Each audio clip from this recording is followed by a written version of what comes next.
5-1, Love Divine.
Ipangririgalo nyo, kami sa GLCA, kasi tapos na yung aming fellowship, nakabili na. Pangalawang tanong, natanggap nyo na ba yung inyong mga regalo? Yung iba mamimili, yung iba dahil tapos na yung fellowship, natanggap nyo na. Kadalasan po, kapag nasa huling araw bago yung the 24th edition, yun yata yung napaka-hirap ng traffic dahil nga karamihan mamimili. O kaya sila'y nakuha na nila yung pera nilang bonus. Parang sinabi ni Brother Matt kanina, sa government, ano nga yun? May PEI, pay. Hindi pay na binayad, pero PEI, performance, ano ba yung E doon? Enhancement.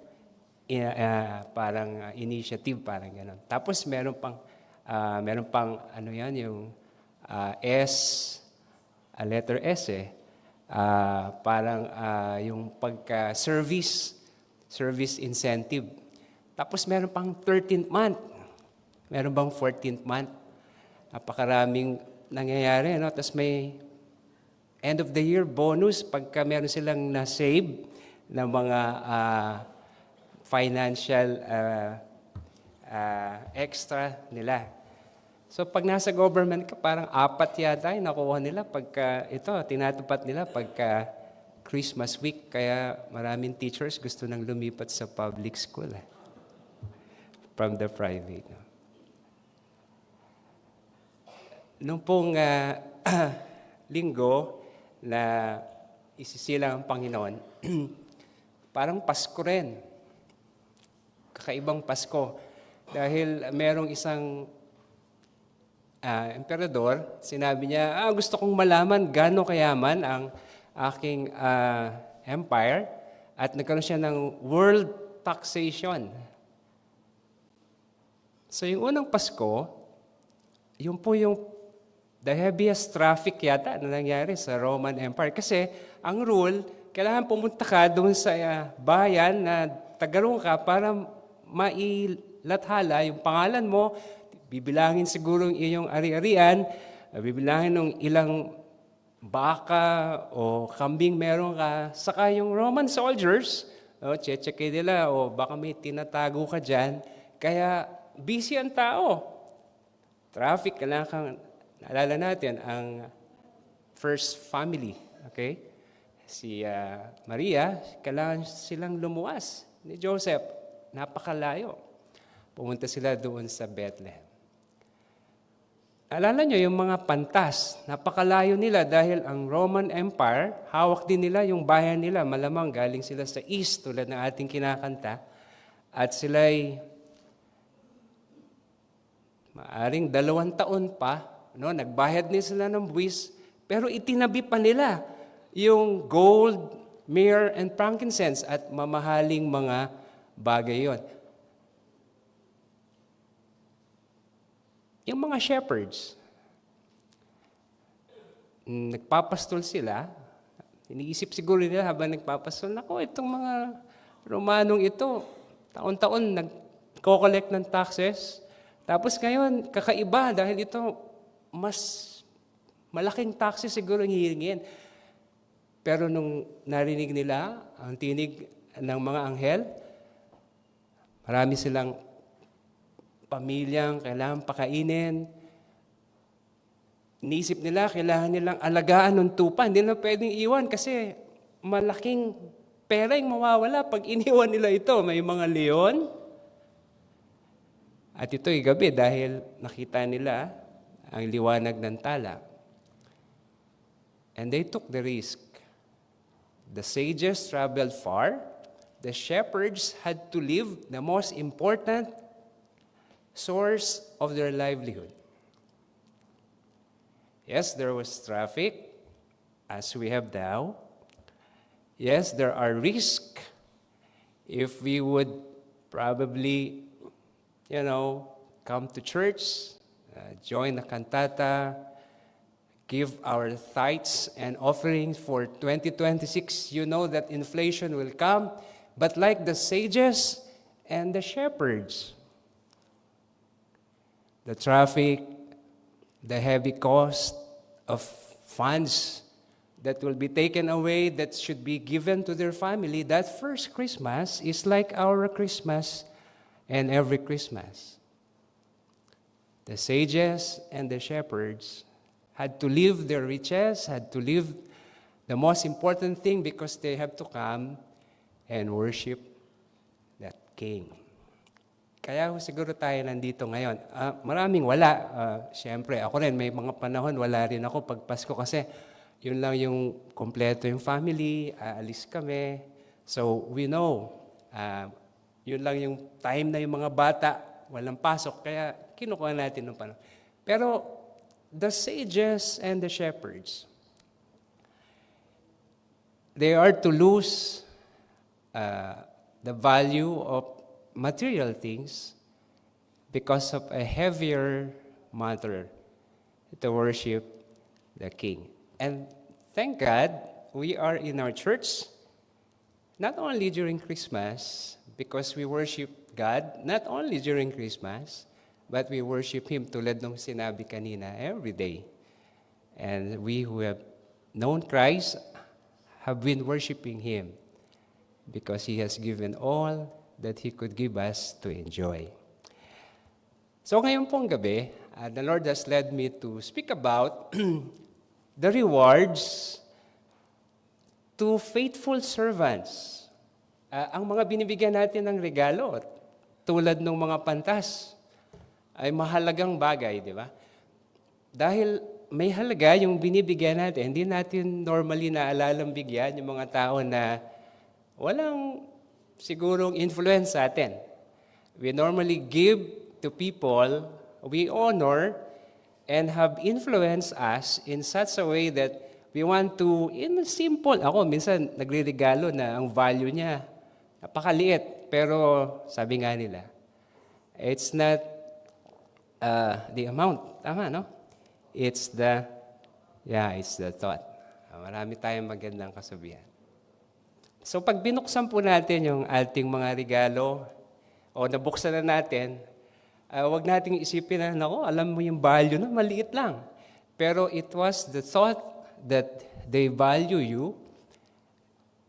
Siyempre, minsan, kung talagang special, gusto rin natin very valuable, di ba? Parang yung misis ko, sasabihin niya, naku, yan lang yung regalo mo. Pero hindi naman lagi, no? Paminsim-minsim lang kasi bira ako magregalo sa kanya. So today, siguro po maganda pag-aralan natin, the rewards that we are not really giving, but the rewards that God, who values us, will give us someday. So tignan po natin the rewards for serving and worshiping that King. Sabi po sa 1 Corinthians 3:11 to 15. For no one can lay a foundation other than that which is laid, which is Jesus Christ. Now if anyone builds on the foundation with gold, pansinin niyo po, 6 pong bagay, pero nahati po sa 2. Ang mga bagay na pag sinunog mo, lalo silang kumikinang, lalo silang lumiliwanag, like gold, silver, and precious stones. Pero yung pag sinunog mo, sila yung mawawala, the wood, hay, and straw. Each one's work, tayo po yon, will become manifest for the day. Meron pong araw, it's capital D. For the day will disclose it because it will be revealed by fire, and the fire will test what sort of work each one has done. If the work that anyone has built on the foundation survives, he will receive a reward. If anyone's work is burned up, he will suffer loss, though he himself will be saved but only as through fire. Ngayon pong gabi, the Lord has led me to share with you, alam po natin there are 5 rewards that God has stored for the faithful servants of God.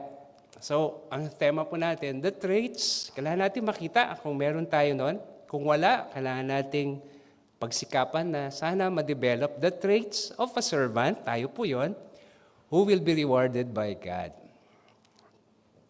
As we track the topic outline, first time ko pong mag-share ng topical outline, meron pong 5. Una pong trait ng taong hahandugan ng Panginoon dahil siya'y matapat, he has exemplary life in defeating carnality in self. He is an exhorter in delivering men from corruption. He is excellent in developing companions. He is doing an extra effort, exerts his body to toil in dealing with challenges in life. At yung paborito ni Dr. Sam for the last 3 years, the excitement in the delight of Christ's soon coming. Una po, sa 5. Tulad po nating mga tao, gusto natin ang tao na ating hinahandugan ay mayroong halaga sa atin, kaya hinahandugan natin siya. Gayon din po ang Panginoon. He always looks at the man who tries his best to defeat carnality in himself. So, ito po yung taong very exemplary. he enfeebles, pinapahina po niya. He enfeebles his own heart from lust and from living a liberal life. Ano po ang reward sa kanya? Sabi po sa Biblia, siya po'y merong crown that will never be corrupted, an incorruptible crown. Ang tao pong ito, pag matapos niyang tanggapin si Jesucristo, pinahihina niya ang pagnanasa ng kalayawan. Mahirap po yata yun, no? Ang nilalabanan niya, yung sarili niya. Yun po ang nais na handugan ng Panginoon. Tingnan po natin sa verses po dyan. No? 2 verses, sabi ron, "Do you not know that in a race, paligsahan, like Olympic Games, all the runners run, but only one receives the prize. So run that you may obtain it, because every athlete exercises self-control in all things. They do it to receive a perishable wreath, but we an imperishable." Nung pong kapanahunan ng sumulat na ito, sa Isthmian Games, sa Corinthian Games, sa Olympic Games, doon po nag-umpisa yan sa mga lugar ng mga Griego, ay pinuputungan po sila ng mga dahon. No? There are really twisted twigs, layered up leaves, and fragrant flowers. But in a few minutes, in a few days, they will crumble, they will smell bad, and they must be thrown away. Ganun po kaikli. Ilang araw lang, tatapon na po nila yung mga ibinigay at ipinutong sa ulo nila na dahil nanalo sila sa paligsahan ng pagtakbo. But we, tayo po na puputungan ng Panginoon, sinabi rito, we shall be crowned with not a temporal but a permanent. Pero kailangan, meron tayong gawin. Sabi po rito, that athlete, tayo po yon, must exercise, hindi po yung katawan lang, self-control. Ang mga atleta po, kailangan silang lightweight, kailangan silang kumain ng tama, kailangan silang matulog ng tama, kailangan silang mag-ensayo parang katawan nila merong muscle memory. Ay, hindi po katawan lang ang sinasabi ng Panginoon dito na dapat nating disiplinahin. Pero maging ang ating isip, ating katawan, ang ating kaluluwa. Ganun po ang mga atleta. Habang ginagawa ko po ito, katuwa dahil meron po akong, actually, apo ko na siya sa aking pinsan. At naglagay siya sa Facebook ng isang picture. Hindi ako ganun kalapit doon sa kanyang kapatid, sa kanya pang isang pinsan, na pareho ko ng apo sa aking pinsan. At nakakatuwa po, siguro share ko lang dahil tama-tama meron po akong apo, ang pangalan niya si Rangel Dex Benitez. At pinsan niya, apo ko rin, pangalan niya si Rene Kaitlyn Benitez. Ang apo ko po sila. Alam niyo po si Ricky Benitez na nakaupo doon, namatayan, nagkaroon ng COVID at dito po siya ilang taon. Ito po ay kanyang mga pamangkin. At sabi po ng aking apo, sabi niya, nanalo sila sa Southeast Asian Games. So tuwan-tuwa ako, nagpadala akong text. Nanalo sila sa Women's Ice Hockey Silver, si Rangel Dex Benitez. Tapos yung first cousin niya na apo ko, nanalo naman same day, yung huling araw, halos nakakatuwa kasi huling araw nung 10 araw na Southeast Asian Games, ng bronze, ang pangalan niya si Rene Kaitlyn Benitez, sa speed skating. At nakakatuwa dahil ang mga batang ito, no, napakabata pa ni Kaitlyn, no, 20-year-old college student. At kaninang umaga, nag-congratulate ako sa kanilang nanay na actually pamangking ko na, tama sa pinsan. Sabi ho niya, ito daw si Rene Kaitlyn, siya yung pinakabata dun sa 4 women team na nanalo ng bronze. First time nilang sumabak, pati yung team, at siya yung pinakabata, at siya yung pinakamaikling training, 9 months lang. Pero sa 9 months na yon, araw-araw siya, tingin kong nag-ensayo. Kailangan po sila lightweight. At nakita ko yung picture niya na talagang very light. Dahil speed skating po ito, kailangan kang napakabilis. At para ka makakuha nung... In fact, yung nanalo sa gold, 18-year-old na lalaki, nanalo siya ng gold only by 1 second. But you can imagine the training. So, ito pong si Rene Kaitlyn started doing ice skating since she was 2 years old. And she is now 20. Isipin nyo, no? Bakit niya ginawa yun? Noong 1990 po, yung may-ari po ng SM, nirecruit nila yung aking pamangkin. Yung tatay po ni Rene. At sila po yung nag-start ng Mega Mall Ice Skating Rink. Kita niyo po yung influence ng magulang sa 2-year-old baby na trinain at after 18 years, first time niyang sumabak at nanalo siya kasama nung 3 pang babae. Ano pong ibig ko sabihin doon? The discipline, 18 years. The time. Ang Panginoon po ay magbibigay, maghahandog sa atin ng incorruptible reward at the end of our earthly life if after receiving Christ and at the end of our earthly life or during the rapture will come. He will take us out from this earth. The reception in that 7-year wedding will happen next. And at the end of the reception is the rewarding. Nung pong kinasal kami, ganun po yata yung nangyari. No? Ni-rapture ko yung aking wife mula sa pamilya niya. Okay? At sa mga barkada niya, upang ako na lang yung magiging kaibigan niya habang buhay. At ni-reception namin yung 100 plus na mga kaibigan at mga churchmates. Sorry kung hindi ko lahat kayo na-invite. Wala akong masyadong pera noon. At pangatlo, no, binuksan namin yung mga rewards na binigay ng mga kaibigan sa amin. At siyempre, binuksan ko rin yung mga reward ko para sa aking wife at siya sa akin.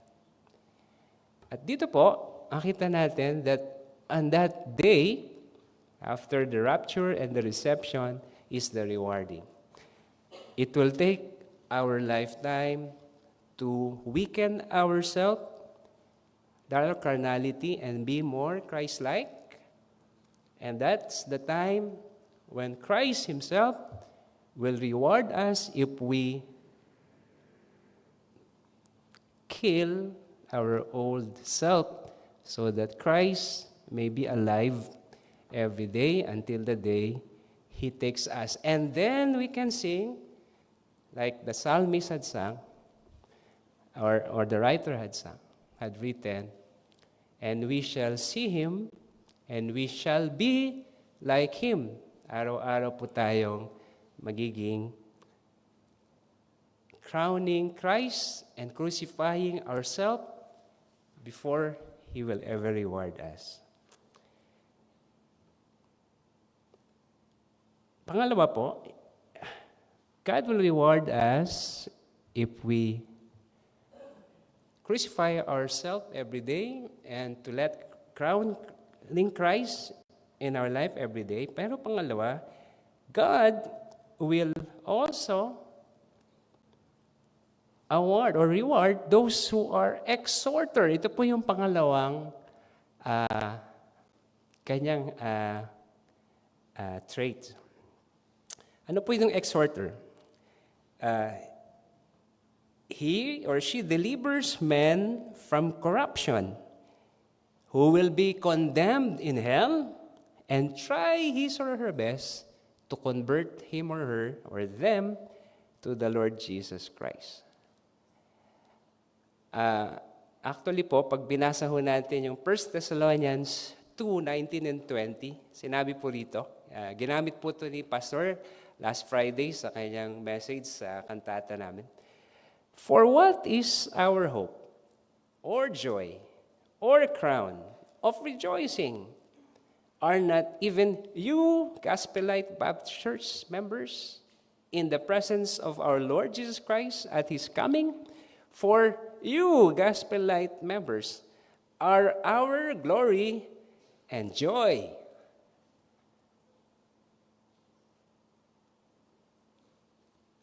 Si Brother Ruel yata, last Sunday, sinabi niya, alam niyo ba, pagka kayo'y nagdala ng isang kaluluwa sa Panginoon, may kantata sa langit at yun ang pinakamasayang tagpo dahil alam natin, sabi sa Biblia na the angels in heaven will rejoice. Who is our source of joy? You will tell a happy Christian if that Christian witness to the lost.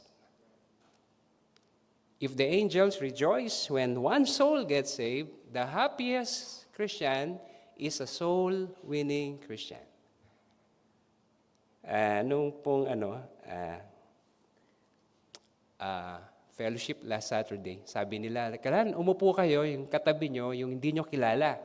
Okay, so nagkanap ako ng, kaso wala nang upuan doon sa mga hindi ko pa kilala na medyo malapit-lapit sa age ko. Kaya may nakita ko doon, tinabihang, kinausap ko siya at siguro 2 oras kami nag-usap.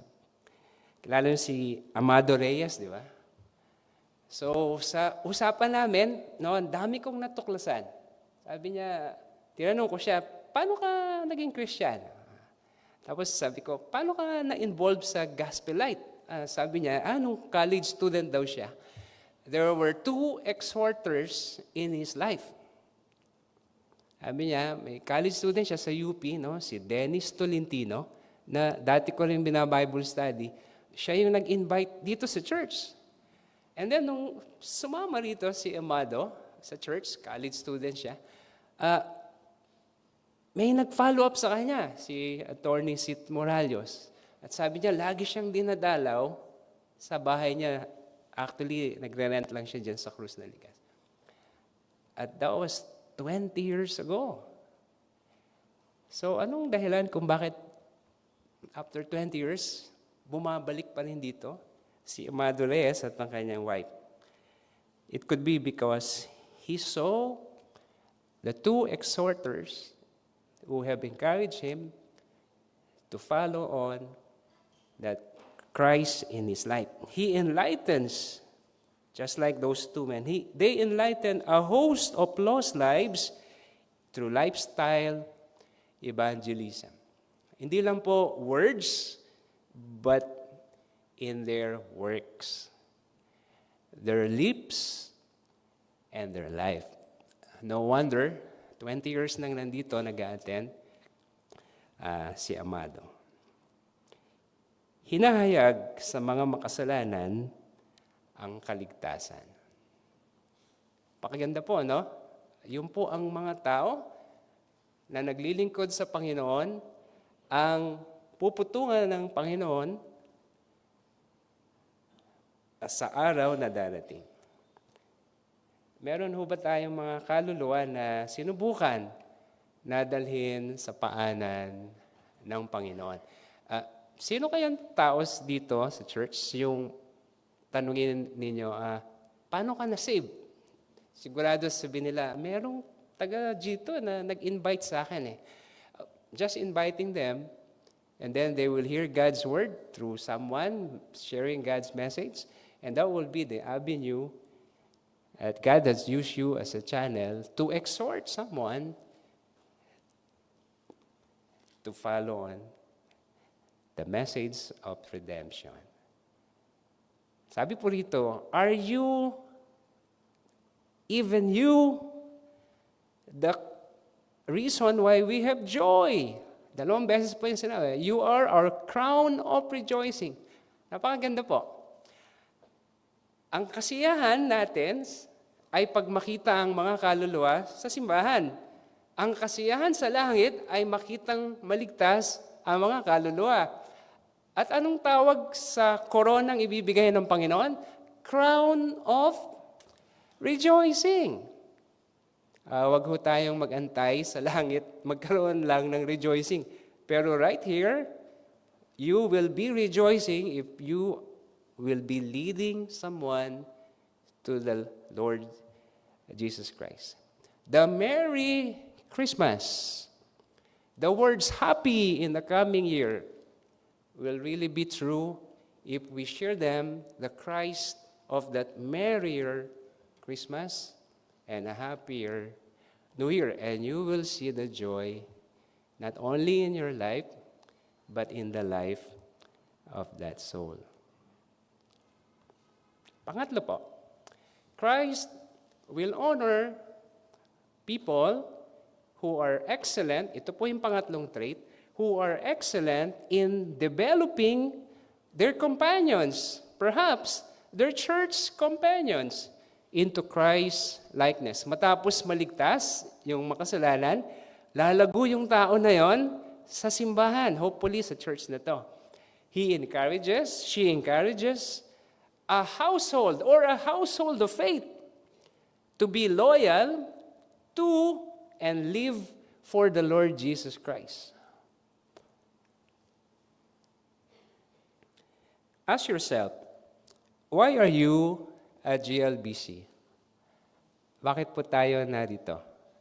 Could it be because there are people who have done their best to be an encourager to us? Hinihimok po nila ang mga kasama sa simbahan, sa isang pamilya, na nasa Diyos na, mga ligtas na ang ating kalakasan ay hindi lang sa simbahang ito, hindi lang sa magaling na influencer, pero ang ating kalakasan ay nasa Panginoon. At alam natin, the strength that we have comes from the Word of God. So kung nais po natin na magkaroon ng maraming kaluluwa at magkaroon ng kasiyahan sa atin at sa ating simbahan, find a ministry sa ating pong sambahan who will build the life of that person. 1 Peter 5:4, sabi po ron, and when the chief shepherd appears, you will receive the unfading crown of glory. Yun po yung pangatlo, the crown of glory. People glory on their possessions. People glory on their possessions. But we must glory on our life service in the church. Ito po yata yung kasiyahan if we come to the church of God, that we build each other in that church. Yun po yung dahilan kung bakit tayo sumasama sa mga tao na we trust, kung bakit tayo bumabalik-balik sa isang sambahan, dahil alam natin na yung mga taong nandoon will lead us closer to the feet of the Lord Jesus Christ. I hopefully po ang JLBC, you have found this church as a source of great joy. And Christ will reward those who are developing the church people into becoming more Christ-like. Hindi natin magagawa yon pag hindi natin ginawa yung pangalawa, lead them to Christ. Hindi rin natin magagawa yon pag hindi natin ginawa yung una, let's crucify ourselves every day and crown Christ so that God could use us. Pang-apat po, ito kakaiba. ang pang-apat na trait na meron po na puputungan ng Panginoon ng gantimpala ay he or she exerts extra effort in dealing with the challenging and cumbersome crosses that comes every day in life. He endures hardship using his hands by lifting the load that comes to life every day. Marami po tayong problema, hindi po yun mawawala sa ating buhay. But sabi po rito, God will reward us with a crown of life. Ba't kaya tinawag na crown of life?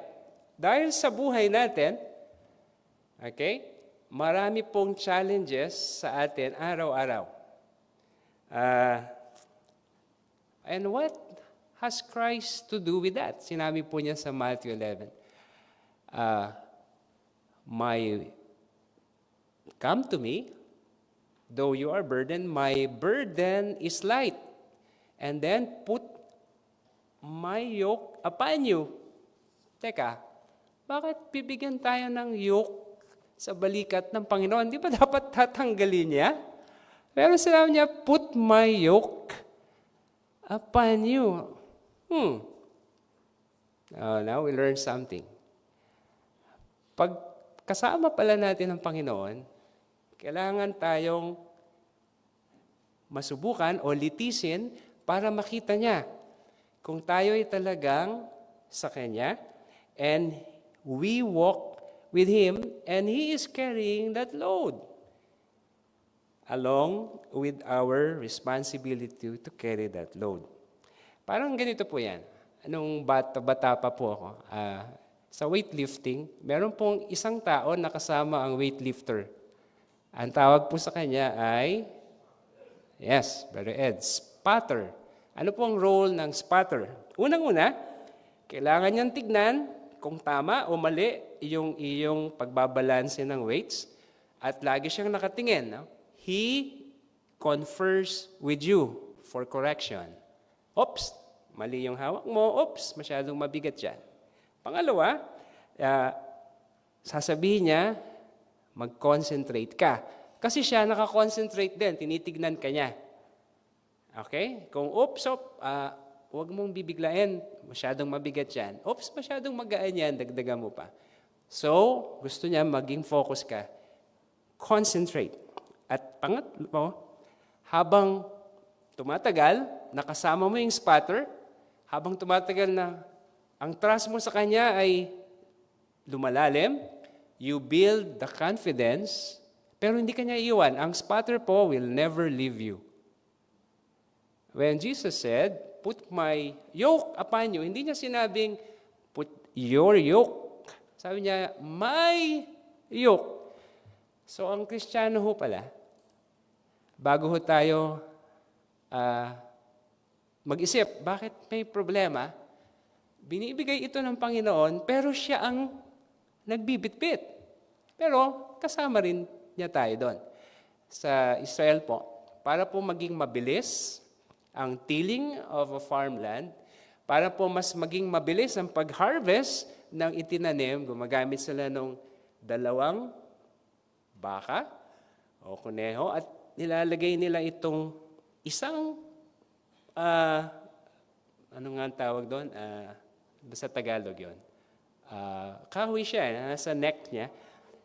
Pero yung, anong tawag doon? Ano po? Pamatok. Ayan, pamatok. Okay? Pero yung mas matanda, yung mas powerful na baka, no? Side by side, yung mas bata na bata, dapat hindi sila magkalayo masyado ng height, ay mailagay ho yung weight doon. At magagamit po yung araro pag dalawa silang kakayo doon. Jesus Christ is with us. And He wants us to bear, sabi nga po sa Lamentations, it is good that a man bears his yoke in his youth, in our young walk with God, until the Lord takes us home, He wants us to be laden, not with problems, but tulad nung po nung sinabi kanina ni Doktora, challenges in life. And He will crown us with a crown of life. Hinahawakan ng may pagtitiis ang mabibigat na kalagayan. Pinapahawak po ito sa atin ng Diyos, pero tulad nung pamatok, nandun din siya. At alam na ninyo ang kwento nung the footprints on the sand. Alam nyo na, di ba? Na kapag siya'y lumakad at nakita niya na kanina 4 ang footprints, ngayon 2 na kasi pataas na yung sand dune.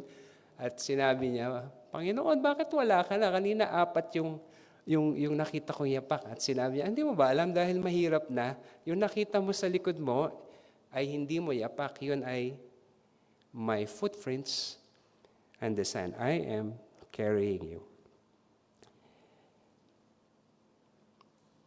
Meron pong mga tao kadalasan sa Pasko o sa New Year, most organizations, meron po silang ginagawad.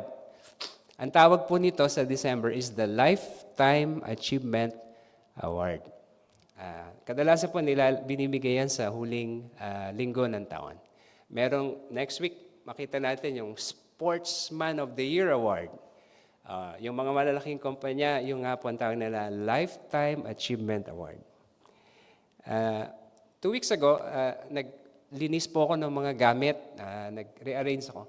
At by God's grace, meron akong nakita na isang medal. An award given to my mom, at nakasulat dito, teacher for 20 years, naka-inscribe siya, Purita Hines, at donor, may engineer na nag-donate ng medal. No? Sorry, matagal na eh. Oh. Kaya meron ditong insignia na tanggal, kasi matagal na to eh. At nag-work po yung nanay ko sa isang public school from 1962 to 1982. And she retired in 1983. Pero prior to that, noong 1950s, nasa public school siya sa Novaliches. Sabi niya, para daw gubat sa Novaliches. And naging sentimental ako dahil yung Tatalon Elementary School sa Quezon City. No? Retired na siya. Tinawag siya noong 1985. Sabi niya, i-award ka namin. So after, nag-retire siya 83. So noong 85 o 86, kasi nakasulat dito, 85, 86 yung batch na nagbigay ng donation. At may cash award din. Hindi ko alam na kung magkano. At tinawag siya after 3 years at pinapunta siya in 86. We remember you.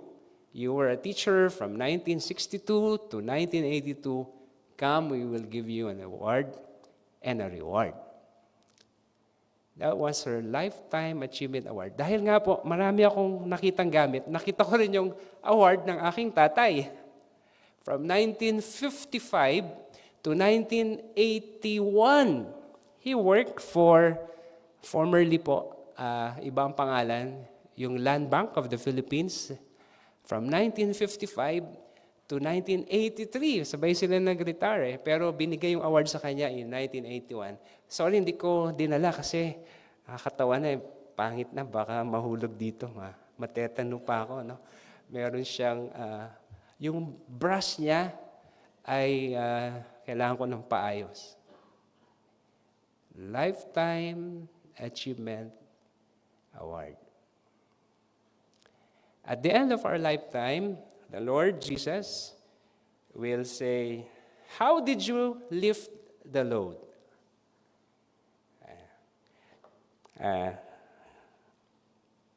Meron pong maraming pagsubok. Sinasabi nung nanay ko doon, ako, dala-dala niya yung mga lesson plan. Alala ko noon dahil sa public school niya. Sinabihan niya ako na, ito, pakibibigay ko sa'yo, pakichikan mo to. Yung mga teacher namin, hanggang past 5 nandito pa, maraming chinechikang papel. Alala ko yung tatay ko meron siya mga dalang mga kaso doon sa land bank na yon at hindi pa ho yung pangalan. No? At talagang marami siyang iniisip. No? Maski na weekend, iniisip niya yung mga cases doon sa bangko na yon. At dala-dala nila yung lifting the load in their lifetime. Si si Durante, sabi niya, yung mother niya, 3.5 years na nilang pinapakain sa PEG. Naalala ko tuloy, meron po akong tiya, she was 102 years old, no? December of 2023, nilagyan siya ng peg. At araw-araw, pinapakain namin siya doon sa peg na yon for more than a year. Sabi ko tuloy, wow, kala ko noon, ito na yung pinakamahirap kong kinakarga. 1 taon akong nagpapakain. No, may katulong naman ako ng isang mahal sa buhay na sabi ko, ang bigat naman ng problema. And then narinig ko, sabi niya, yung mother niya, 3.5 years nilang pinapakain. At para akong natanggalan ng tinik. Isipin natin, ang mga trials po, ang mga challenging, cumbersome crosses that we bear. And Christ said, carry your cross every day. Hindi lang po ito once in a while. And we look at others and say, sabi po ron, not that you are the only one carrying a cross. Sabi ron, all Christians, sabi po sa Corinthians, are being tried. And God is with us in the trial. Lastly po, the excitement in the delighting in Christ's certain coming. It enraptures his heart, and when he encourages others, he enraptures the hearts of the listeners, reminding them that we have to look for the Lord in these last days. And Christ will reward us with the crown of righteousness. Sabi po sa 2 Timothy 4:8, henceforth there is laid up for me the crown of righteousness, which the Lord, the righteous judge, will award to me on that day, and not only to me, not only to you, but to all. To all. Nakikinig po kayo? To all of us who have loved His appearing. Do you love His appearing? Itong coming week, sabi nila, the most number of Filipinos who come back to their family, the most number of Filipinos who come back to the Philippines because they have migrated somewhere else or are working somewhere else, happen on Christmas time. Si Doc Sam sabi niya sa December 24, aalis daw siya. Pero dahil sa trabaho niya. There are people we look forward to meeting on that Christmas week. There are people we are looking forward to in 2026. Ako, meron akong gustong makitang tao. Whether it's your balikbayan friend, naalala ko, or relative, naalala ko nung bata kami, ganun din po, hindi lang ngayon. Pagka Christmas week, ang daming mga balikbayans bumabalik sa Pilipinas kasi reunion. At kaming mga bata, ang lagi naming wish list, sana may magandang Adidas o Puma o kaya anong mga 70s, gano'n eh. O damit, lalo na mga babae, sana may magandang Calvin Klein, no? Mga 1970s na Lacoste, yung mga branded, no? Dahil mahal. In 2026, meron nagsabi, I look forward to 2026. Bakit? Kasi I will see my better half. Magpapakasal na siya. Oo, kasi ihanda ko yung damit niyang puti. Nakaplano na yon. Tsaka yung barong kong puti. Are we looking forward to that rapture when the white garment of righteousness will clothe us with a symbol that He will take away the stains of this place where we sin, and He will crown us from our head to the tip of our toes with all white robe, with glistening crown, and He calls that crown a crown of righteousness. Bakit po righteousness? Christ is right. Ano pong opposite ng right? Always wrong. Di po left, ha? And all the wrong things in life, stained in this earth because of sins and the pleasure of sin, God will take away. And He will make sure we wear that white gown as the Christ bride. Inihintay ng malugod ang nalalapit na paglitaw ni Kristo na ating kalinga. Siya po'y kalinga, kasama sa lahat ng bagay. At hindi na po tayo iiwan because that's the start of the eternal reign of Christ on earth, and then the creation of a new heaven and a new earth.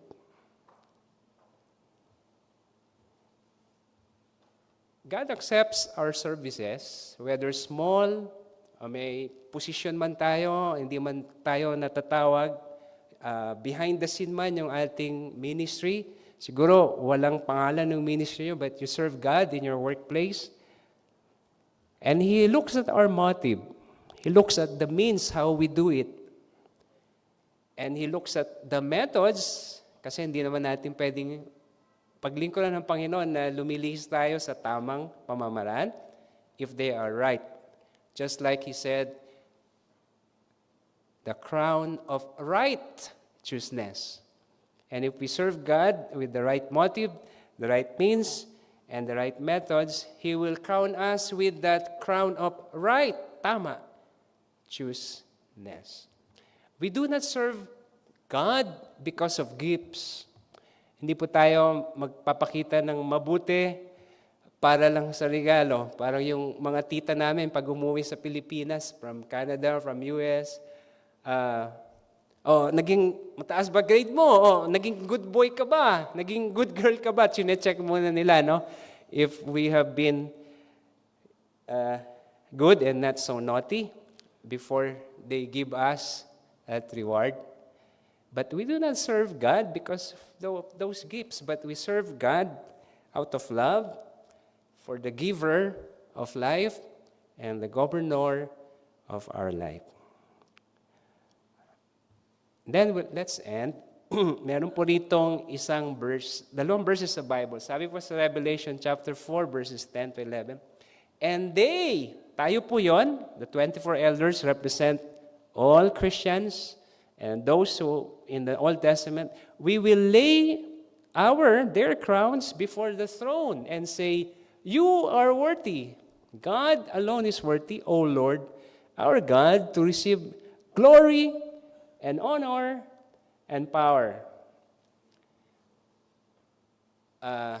Nung una pong araw, publicly na tinugtog sa Inglaterra yung George Frederick Handel's Messiah, meron pong hari, King George II, na-move siya masyado nung mga lyrics galing sa Isaiah, sa Bible. Nag-iisa yung hari, tumayo kasi na-impress siya doon sa, galing po doon, no? You alone are to receive, and you are worthy to receive glory, honor, and power. At yung hari, tumayo mag-isa, siyempre lahat ng entourage niya at lahat ng tao sa likod, tumayo. Since 1746 yata. At naging tradition na po, pag kinakanta, no? Taon-taon, ito po yung the most used song during Christmas, marahil hindi sa Pilipinas, Handel's Messiah. At nandun po yung titik na yan, galing sa Revelation. A king would stand up. At ngayon, naging tradition po ng tao, kada Pasko, tumatayo sila tuwing inaawit yung Handel's Messiah, lalo yung portion po na yan. And that is the spirit of true Christmas.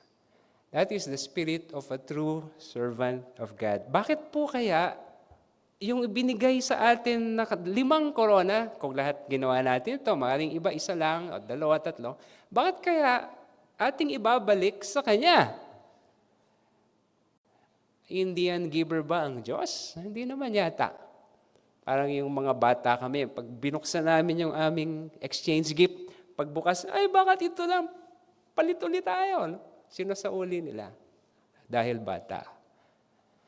But God, who will reward us with the 5 rewards, because He alone deserves the glory, unang tanong, sino ang bigay sa atin ng buhay? Siya. Sino nagbigay sa atin ng kakayahan upang mabuhay? Siya. Sino nagpalakas sa atin nung nabibigatan tayo? Siya. Sino ang tumulong sa atin upang maipaliwanag natin sa iba ang kanyang salita? Siya.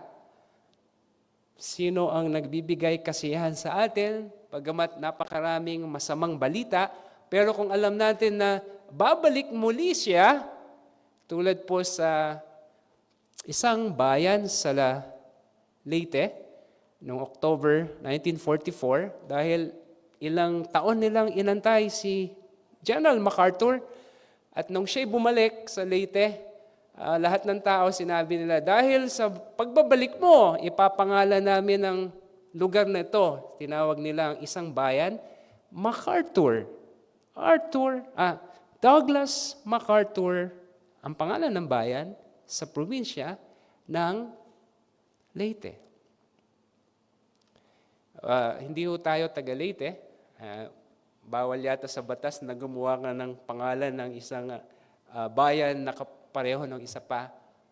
Pero deep in our hearts, tulad po ng mga tao na nag-antay sa pagbabalik ng kanilang manliligtas, ang general na Amerikano upang sila'y pawalan sa pagsakop ng mga Hapon.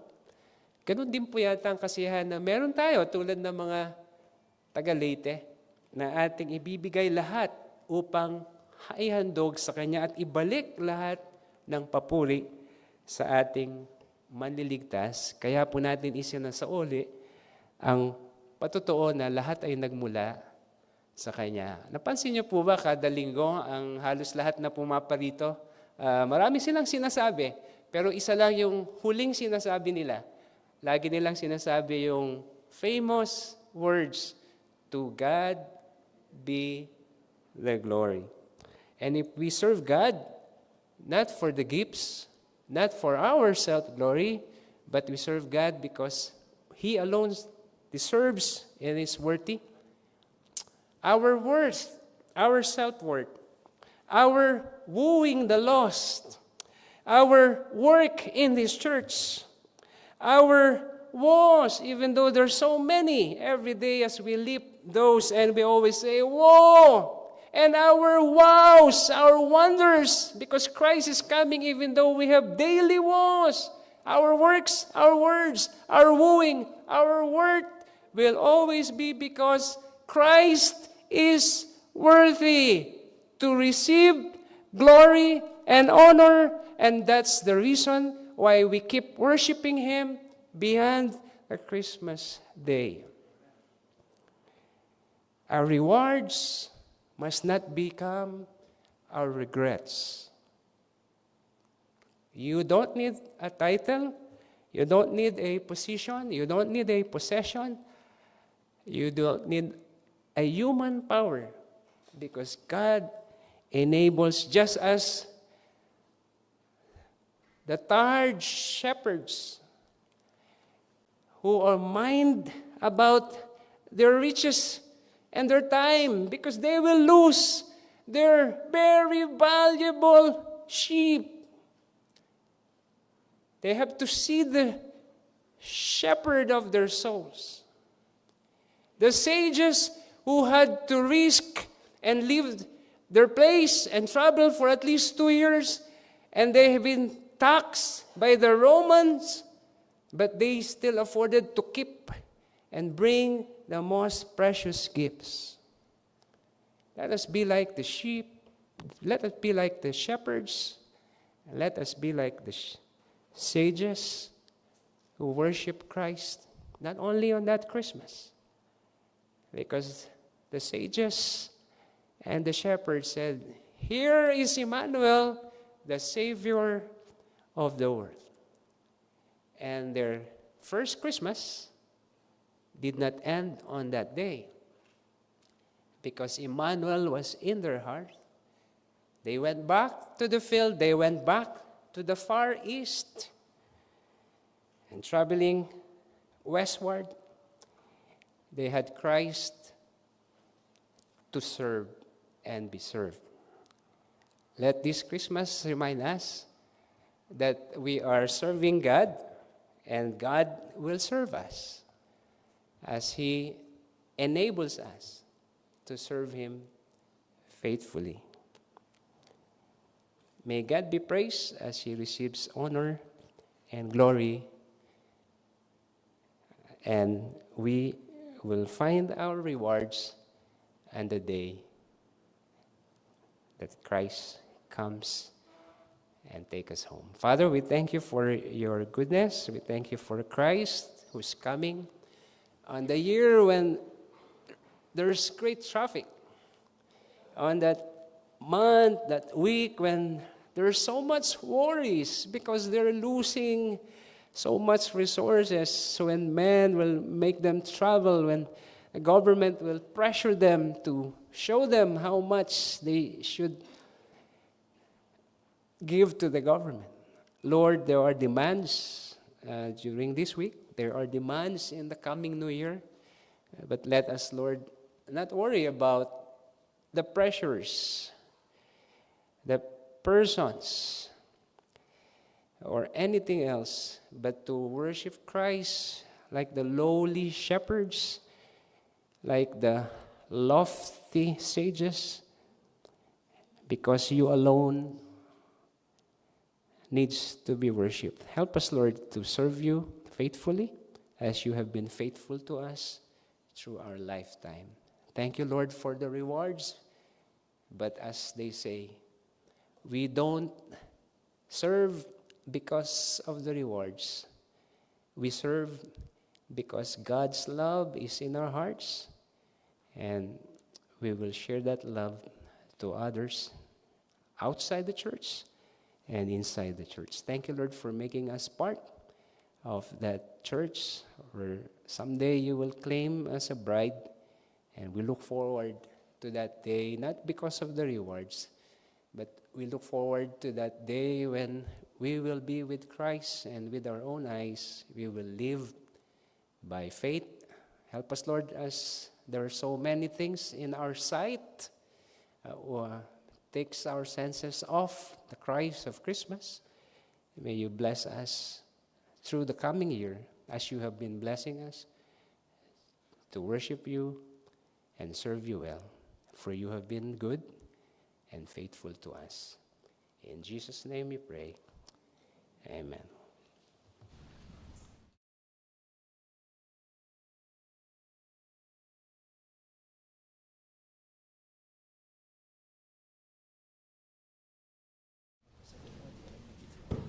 Amen. As we close our service, let's open our hymnals to 241.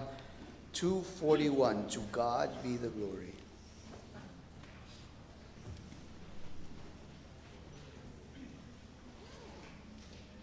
Let's all stand and sing the first verse. To God be the glory. 241.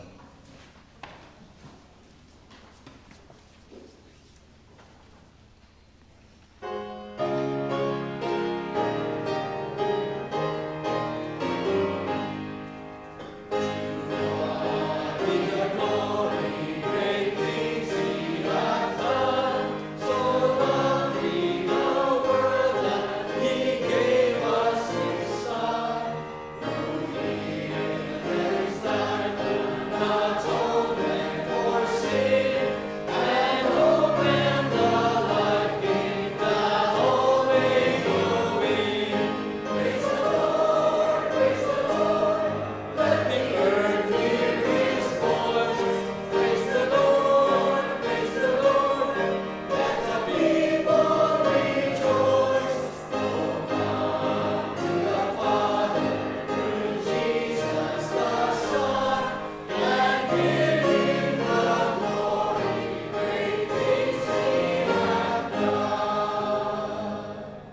You are dismissed.